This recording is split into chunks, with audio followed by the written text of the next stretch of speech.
ಇವತ್ತು ಜಲಮಂಡಳಿಯವರು, BBMPಯವರು ಮತ್ತು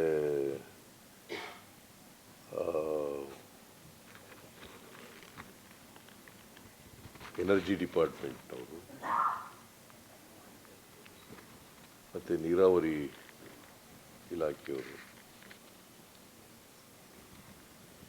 ಇವ್ರ ಜೊತೆ ಮುಖ್ಯ ಕಾರ್ಯದರ್ಶಿ ಮತ್ತು ನಮ್ಮ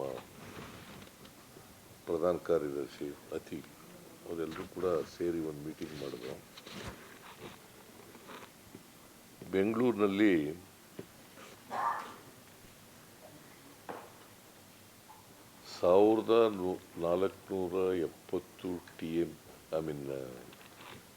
MLD 1470 MLD ನೀರು ಮಾತ್ರ ಕಾವೇರಿ ನೀರಿಂದ ಬರ್ತದೆ. ಉಳಿದು ಬೋರ್ವೆಲ್ಗಳ ಮೂಲಕ 14,000 ಬೋರ್ವೆಲ್ಗಳು ಇದ್ದಾವೆ. ಬೆಂಗಳೂರು ನಗರದಲ್ಲಿ 14,000 ಬೋರ್ವೆಲ್ಗಳಿದ್ದಾವೆ. ಅದರಲ್ಲಿ 6,900 ಬೋರ್ವೆಲ್ಗಳು ಡ್ರೈ ಆಗಿಬಿಟ್ಟಿದ್ದಾವೆ, ಮಳೆ ಬರದೇ ಇರೋದ್ರಿಂದ ಮತ್ತು ಬೆಂಗಳೂರು ಎತ್ತರ ಪ್ರದೇಶ ಇರೋದ್ರಿಂದ. ಮೂರನೇದು ವಾಟರ್ ಬಾಡಿಗಳು ಅದನ್ನು ಅತಿಕ್ರಮ ಮಾಡಿಕೊಂಡು ಇರೋದು ಒಂದು. ಎರಡನೇದು ಬತ್ತೋಗಿರ್ತಕ್ಕಂಥದ್ದು, ಅನೇಕ ಕೆರೆಗಳು ಬತ್ತೋಗಿರ್ತಕ್ಕಂಥದ್ದು. ಈ ಕಾರಣಗಳಿಂದ ಬೋರ್ವೆಲ್ಗಳು 14,000 ಬೋರ್ವೆಲ್ಗಳಲ್ಲಿ 6,900 ಬೋರ್ವೆಲ್ಗಳು ಡ್ರೈ ಆಗಿಬಿಟ್ಟಿದ್ದಾವೆ. 6,900 ಬೋರ್ವೆಲ್ಗಳು. ಸೊ 1,470. ಒಟ್ಟು ಬೆಂಗಳೂರಿಗೆ ಬೇಕಾಗಿರ್ತಕ್ಕಂಥ ನೀರು 2,600 MLD. ಒಟ್ಟು ಬೆಂಗಳೂರು ನಗರಕ್ಕೆ MLD ಅಂದರೆ ಗೊತ್ತಾಯ್ತಲ್ಲ, ಮಿಲಿಯನ್ ಲೀಟರ್ MLD. ಅಷ್ಟು ನೀರು ಬೇಕು. 2,600 MLD ನೀರು ಬೇಕು. ಆದರೆ 1,470 MLD ಮಾತ್ರ ಕಾವೇರಿ ನೀರಿಂದ ಬರ್ತದೆ.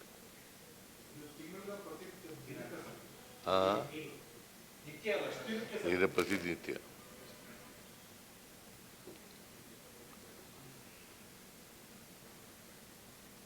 ಸಾವಿರದ 470. ಅದಕ್ಕಿಂತ ಹೆಚ್ಚು ನೀರನ್ನು ಪಂಪ್ ಮಾಡೋಕ್ಕಾಗಲ್ಲ, ಯಾಕಂದರೆ ಕೆಪಾಸಿಟಿ ಇರೋದೇ ಅಷ್ಟು. ಕಳೆದ ವರ್ಷವೂ ಇಷ್ಟೇ ಮಾಡ್ತಿದ್ದದು, ಅದರಿಂದನೂ ವರ್ಷವೂ ಇಷ್ಟೇ ಮಾಡ್ತಿದ್ದದು. ಈ ವರ್ಷ ಇನ್ನೂ 20-30 MLD ನೀರನ್ನು ಹೆಚ್ಚು ಮಾಡ್ತಾಯಿದ್ವಿ. ಕೆಪಾಸಿಟಿ ಎಷ್ಟಿದೆ ಅಷ್ಟು, ಮ್ಯಾಕ್ಸಿಮಮ್ ಕೆಪಾಸಿಟಿ ಎಷ್ಟು ನೀರನ್ನು ಲಿಫ್ಟ್ ಮಾಡ್ಬೋದು ಅಷ್ಟು ನೀರನ್ನು ಮಾಡ್ತಾಯಿದ್ವಿ. ಸೊ 110 ಹಳ್ಳಿಗಳಿದ್ದಾವಲ್ಲ, ಈ 110 ಹಳ್ಳಿಗಳಿಗೆ ನಾನಿದ್ದಾಗಲೇ ಅವಕ್ಕೆ ನೀರು ಕೊಡಬೇಕು ಅಂತ ಜೈಕಾ ಇಂದ ಸಹಾಯ ತಗೊಂಡು 110 ಹಳ್ಳಿಗಳಿಗೆ ಕಾವೇರಿ ನೀರು ಕೊಡಬೇಕು, 5th ಸ್ಟೇಜ್ ಮಾಡಬೇಕು ಅಂತೇಳಿ ತೀರ್ಮಾನ ಮಾಡಿತ್ತು.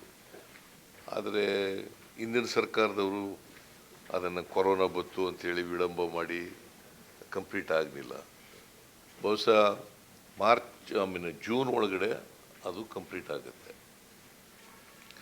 ಆಗ 110 ಹಳ್ಳಿಗಳಿಗೆ ಸಮಸ್ಯೆ ಆಗೋದಿಲ್ಲ. ಆ ನೀರು KRS ಇದರಿಂದ ಕಾವೇರಿಯಿಂದ ನೀರು ಲಿಫ್ಟ್ ಮಾಡಿದ್ರೆ ಅದು ತೊಂದರೆ ಆಗೋದಿಲ್ಲ. ಸೊ ಕಾವೇರಿ ಕಬಿನಿನಲ್ಲಿ ನಾವು ಎಷ್ಟು ನೀರು ಬೇಕೋ ಅಷ್ಟು ನೀರನ್ನು ಇಟ್ಕೊಂಡಿದ್ದೀವಿ. ಕಾವೇರಿ ಕಬಿನಿನಲ್ಲಿ ಬೆಂಗಳೂರು ನಗರಕ್ಕೆ ಎಷ್ಟು ನೀರು ಬೇಕಾಗುತ್ತೆ ಜೂನ್ ಕೊನೆಯವರೆಗೆ ಅಷ್ಟು ನೀರನ್ನು ಇಟ್ಕೊಂಡಿದ್ದೀವಿ. ಯಾಕಂತಂದರೆ ಮಾನ್ಸೂನ್ ಶುರುವಾಗೋದು first week or second week of June. First week or second week or June. ಆದರೂ ನಾವು ಎಚ್ಚರಿಕೆ ಮುಂಜಾಗ್ರತೆ ಕ್ರಮದಿಂದ ಮಾರ್ಚ್ ಜೂನ್ ಕೊನೆವರೆಗೂ ಕೂಡ ನೀರನ್ನ ಕೊಡಬೇಕು, ಬೆಂಗಳೂರು ನಗರಕ್ಕೆ ತೊಂದರೆ ಆಗಬಾರ್ದು ಅಂಥೇಳಿ ಇದರಲ್ಲಿ ಕಾವೇರಿ ನೀರು ಮತ್ತು ಕಬಿನಿ ನೀರನ್ನು ಇಟ್ಕೊಂಡಿದ್ದೀವಿ. ಈಗ ಕಾವೇರಿನಲ್ಲಿ 11.4 TMC ನೀರಿದೆ. ಕಾವೇರಿನಲ್ಲಿ 11 ಅಂದರೆ ಕಾವೇರಿ ಅಂದರೆ KRS 11.4 TMC.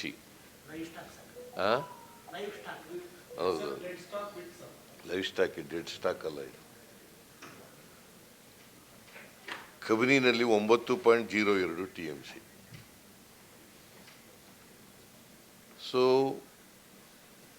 ಕಾವೇರಿ ನೀರು ನಾವು ಎಷ್ಟು ಬಳಸಕ್ಕೆ ಸಾಧ್ಯ ಆಗ್ತದೆ ಅಷ್ಟು ನೀರಿಗೆ ತೊಂದರೆ ಇಲ್ಲ, ಅಷ್ಟು ನೀರು ತೊಂದರೆ ಇಲ್ಲ. ಬಟ್ ತೊಂದರೆಯಾಗಿರೋದು ಎಲ್ಲಪ್ಪ ಅಂತಂದರೆ 14,000 ಬೋರ್ವೆಲ್ಗಳಲ್ಲಿ 6,900 ಬೋರ್ವೆಲ್ಗಳು ಡ್ರೈ ಆಗಿಬಿಟ್ಟಿವೆ. 14,000 ಬೋರ್ವೆಲ್ಗಳಿದ್ದಾವೆ, ಅದರಲ್ಲಿ 6,900 ಬೋರ್ವೆಲ್ಗಳು ಡ್ರೈ ಆಗಿಬಿಟ್ಟಿವೆ. ಅಬೌಟ್ 50% ಬೋರ್ವೆಲ್ಗಳು ಡ್ರೈ ಆಗಿಬಿಟ್ಟಿದ್ದಾವೆ. ಅದು ಸಮಸ್ಯೆ ಆಗಿರೋದು ಈಗ. ಸೊ ಮಳೆ ಇಲ್ಲಿರೋದ್ರಿಂದ ಅವು ಇಷ್ಟೆಲ್ಲ ಡ್ರೈ ಆಗಿರ್ತಕ್ಕಂಥದ್ದನ್ನು ನಾವು ನೋಡ್ತಾ ಇದ್ದೀವಿ. ಆಮೇಲೆ ಈ 110 ಹಳ್ಳಿಗಳಲ್ಲಿ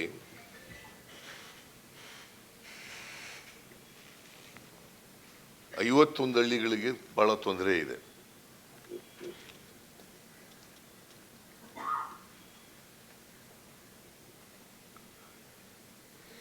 ಈ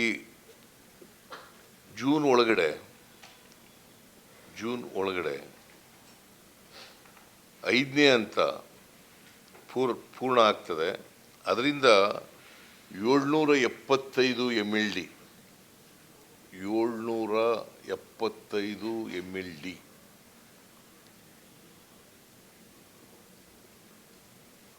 ಅದು ನೀರು ಸಿಕ್ಕಿ 775 MLD ನೀರು ಸಿಕ್ಕೋದ್ರಿಂದ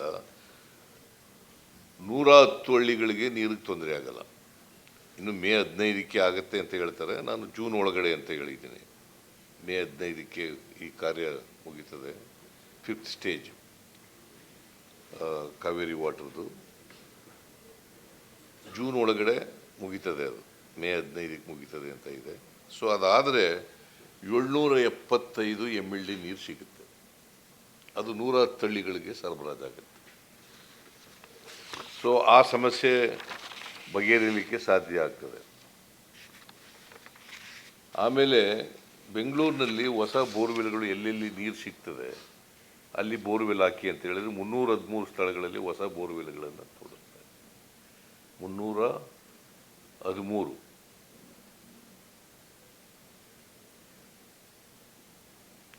ಆಮೇಲೆ 1200 ನಿಷ್ಕ್ರಿಯಾಗಿರ್ತವಲ್ಲ ಬೋರ್ವೆಲ್ಗಳು, ಅವುಗಳನ್ನು ಮತ್ತೆ ಕೊರೆಸೋದು ಅಥವಾ ಫ್ಲಶಿಂಗ್ ಮಾಡ್ತಕ್ಕಂಥ ಕೆಲಸವನ್ನು ಮಾಡ್ತಾ ಇದ್ದೀವಿ.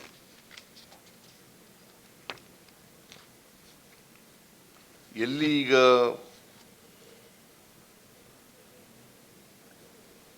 ತೊಂದರೆ ಆಗಿರೋದು ಎಲ್ಲಪ್ಪ ಅಂತಂದರೆ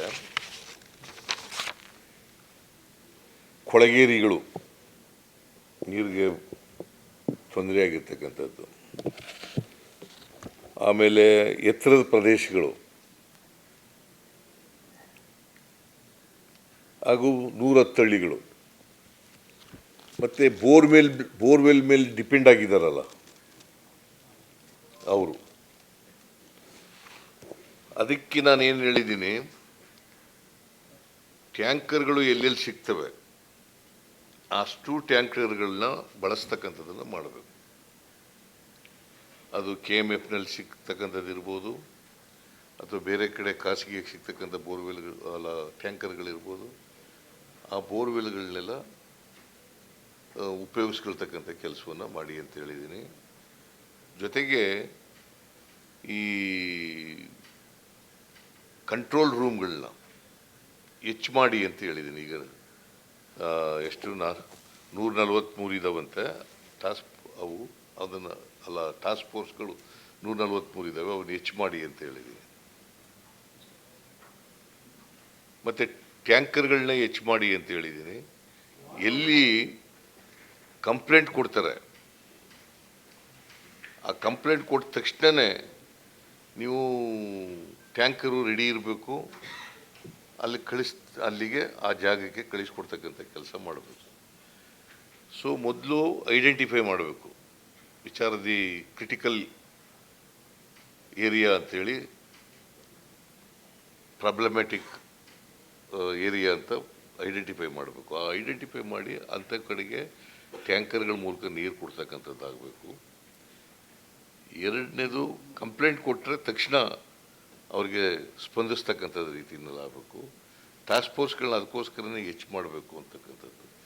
ಮತ್ತು ನೀರು ದುರುಪಯೋಗ ಆಗ್ತಾ ಇದೆಯಲ್ಲ, ಈಗ ಪಾರ್ಕ್ಗಳಿಗೆ ಉಪಯೋಗಿಸೋದು, ಉದ್ಯಾನಗಳಿಗೆ ಉಪಯೋಗಿಸೋದು, ಅಂಥ ಕಡೆ ಕುಡಿಯೋ ನೀರನ್ನು ಬಳಸಬಾರ್ದು. ಅಲ್ಲಿಗೆ ಕುಡಿಯೋ ನೀರು ಇದೆಯಲ್ಲ ಅದನ್ನು ಬಳಸಬಾರ್ದು, ಸಂಸ್ಕರಣೆ ಮಾಡದಂಥ ನೀರನ್ನು ಬಳಸಬೇಕು ಅಂತ ಹೇಳಿದೆ. ಸಂಸ್ಕರಣೆ ಮಾಡದಂಥ ನೀರು, ಈ ರೀಸೈಕಲ್ ಮಾಡ್ತೀವಲ್ಲ ನೀರನ್ನು, ಆ ನೀರನ್ನು ಮಾತ್ರ ಬಳಸಬೇಕು. ಮತ್ತು ಈ ಟ್ಯಾಂಕ್ಗಳು ಎಲ್ಲೆಲ್ಲಿ ಬತ್ತೋಗಿದ್ದಾವೆ, KC ವ್ಯಾಲಿ ಇಲ್ಲಿಂದ ಕೋಲಾರಕ್ಕೆ ನಾವು ನೀರು ಕೊಡ್ತಾ ಇದ್ದೀವಿ. KC ವ್ಯಾಲಿ ಪ್ರಾಜೆಕ್ಟಿಂದ ಕೋಲಾರದ ಎಲ್ಲ ಟ್ಯಾಂಕ್ಗಳು ನೀರು ತುಂಬಿಸ್ತಕ್ಕಂಥ ಮಾಡ್ತೀವಿ. ಆ ನೀರನ್ನು ಇಲ್ಲಿ ಟ್ಯಾಂಕ್ಗಳಿಗೂ ಕೂಡ ಭರ್ತಿ ಮಾಡೋಕ್ಕೆ ಮಾಡಬೇಕು. ಬೆಂಗಳೂರು ನಗರದಲ್ಲಿರ್ತಕ್ಕಂಥ ಟ್ಯಾಂಕ್ಗಳು ಕೂಡ ಭರ್ತಿ ಮಾಡಬೇಕು. ಅದರಿಂದ ಅಂತರ್ಜಲ ಹೆಚ್ಚಾಗ್ತದೆ. ಅದಕ್ಕೆ ಅದನ್ನು ಕೂಡ ಹೇಳಿದ್ದೀನಿ. ಅದಕ್ಕೆ ಮೈನರ್ ಇರಿಗೇಷನ್ ಅವರು ಕೋಆಪ್ರೇಟ್ ಮಾಡಬೇಕು ಅವ್ರ ಜೊತೆಯಲ್ಲಿ ಅಂತ ಹೇಳಿದ್ದೀನಿ. ಈಗ ರಾತ್ರಿ ಹಗಲೊತ್ತು ಅಲ್ಲಿಗೆ ಮಾಡ್ತಾರೆ, ರಾತ್ರಿ ಹೊತ್ತು ಇಲ್ಲಿಗೆ ಈ ಟ್ಯಾಂಕ್ಗಳಿಗೆ ಉಪಯೋಗಿಸ್ಕೊಳ್ತಕ್ಕಂಥ ರೀತಿ ಮಾಡಿ.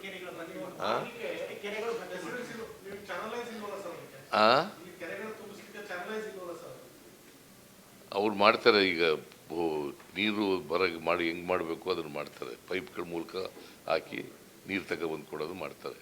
ಪೈಪ್ಗಳು ಹಾಕ್ತಾರೆ ಅಲ್ಲಿಂದ.